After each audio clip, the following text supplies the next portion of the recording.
I do believe that in the weeks to come, the United States will begin to get on the right path. We're on a path of financial instability. We need to get on a path to financial responsibility. And often you have to pay the price now. Nothing comes from nothing. Anything you borrow and spend today has a cost somewhere in the economy. You cannot wish it away. Senator Carpo has been meeting with 6 senators, 3 Republicans and 3 Democrats, and I won't say a desperate attempt, but a very, very sincere attempt to see if we can, in a bipartisan way, make some major changes. The Budget Committee will be going forward with a budget in a few weeks, and Senator Johnson and I will be wrestling with that. The President Obama has asked that the Congress have a delegation to discuss budget issues and taxes, and so he's been chosen by Senator McConnell as the one representative to do that. So I guess all of us are involved in that issue, and it's the biggest issue the country has right now. Yeah, let me make a couple of observations, because you've raised probably the biggest issue in the United States. In fact, the chairman of our Joint Chiefs of Staff said that the greatest threat to America's national security is our national debt.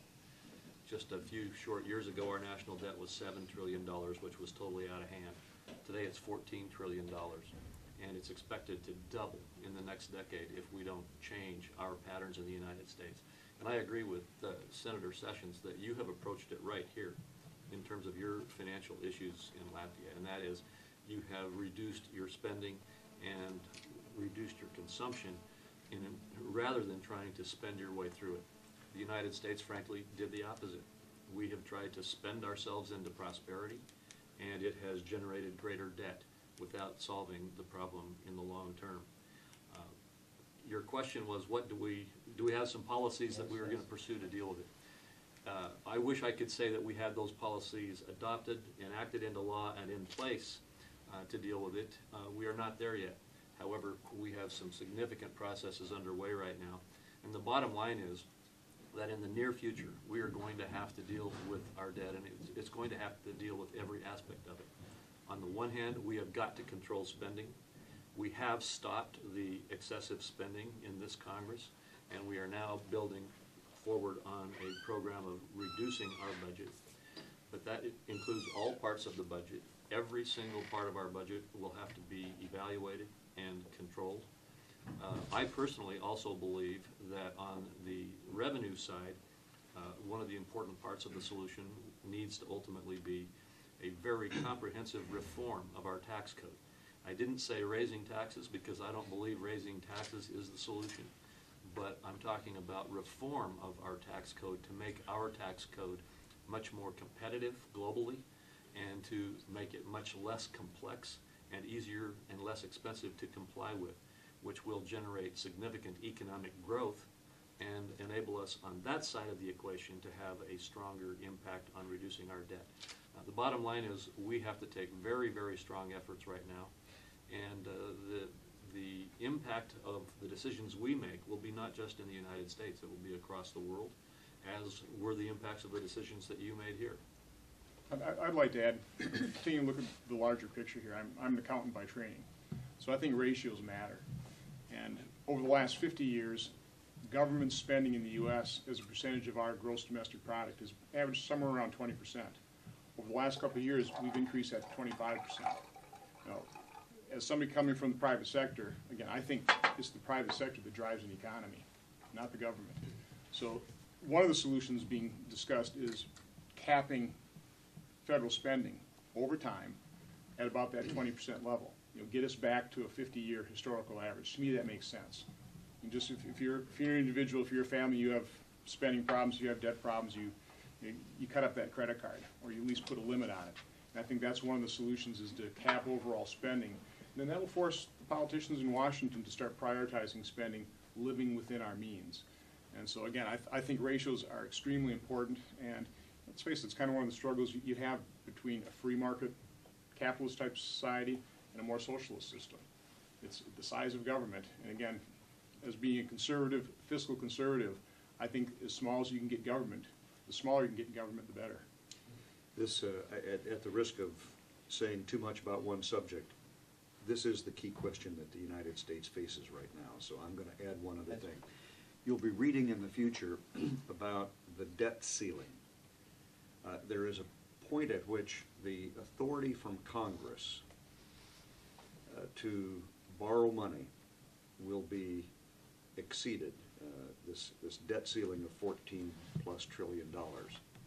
Be reached. It'll be reached, and we cannot exceed that unless Congress raises the debt ceiling through legislation that the President will sign. However, it is inevitable that the commitments that we have made will take us above that limit, so we will have to raise it. There are great political pressures in the United States not to do that. Obviously, if you don't do it, then that means that we would have to prioritize payments to creditors and to the United States government agencies and others, and it's not an acceptable solution to shortchange people to whom we owe money. So it'll have to be raised.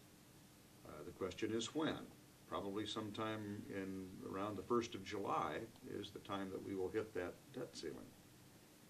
The Republicans in Congress, and we're all members of the Republican Party, the Republicans control the House of Representatives, but in the Senate it's very close, but we are the minority party in the U.S. Senate.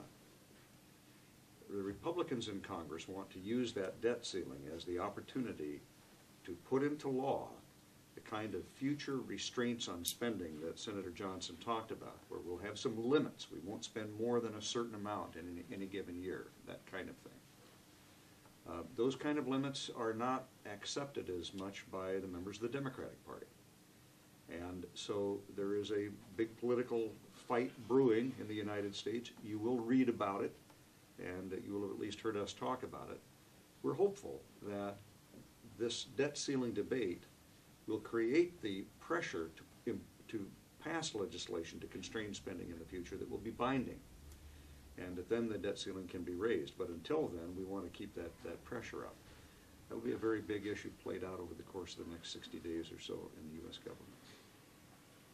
So I guess we can go to the next one here. Third-year students of University of Latvia. I wanted to turn the conversation again to foreign affairs.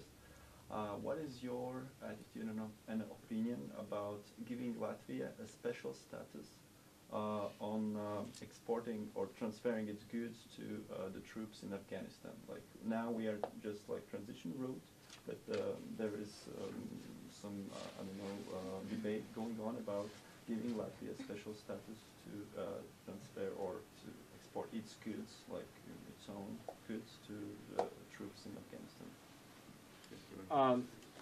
Well, we've discussed that since we've been here, and I appreciate that thought. We'll be looking at it. I think the four of us have discussed it, and we want to look into that more. It has proven to be effective to transship goods through here, and I hope, and that has been somewhat beneficial to your economy, and I think you would like to do more. And we may well see more goods shipped through here. And then the question is, should we allow Latvian goods to be shipped? Well, we're investing a huge amount of money in Iraq and Afghanistan. Our people want us to use American products first, but we do believe in competition and free trade, and I think we'll want to look at what kind of advantages and what cost savings that might accrue from considering more of your products.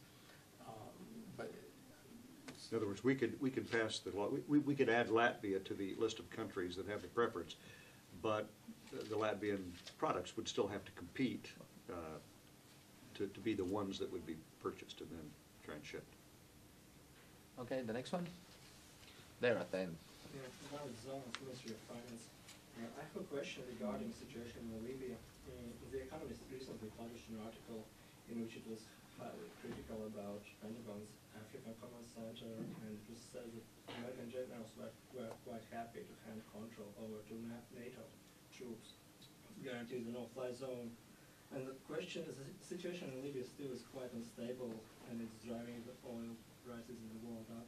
And the question is, why is America so unwilling to participate more to guarantee stability in Libya and in the whole Africa region?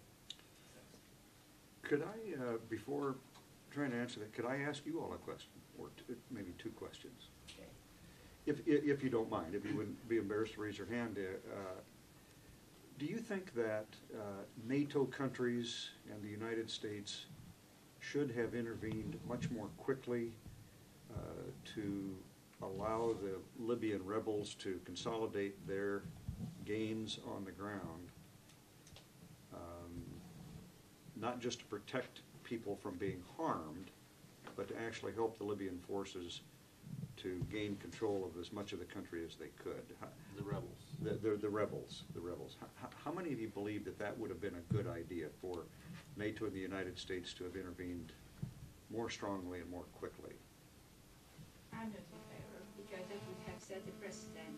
So every country like Russia in 2008 could claim, yeah, we actually did a great job and it was a good decision to attack Georgia. So it would be a really good precedent to change everything in the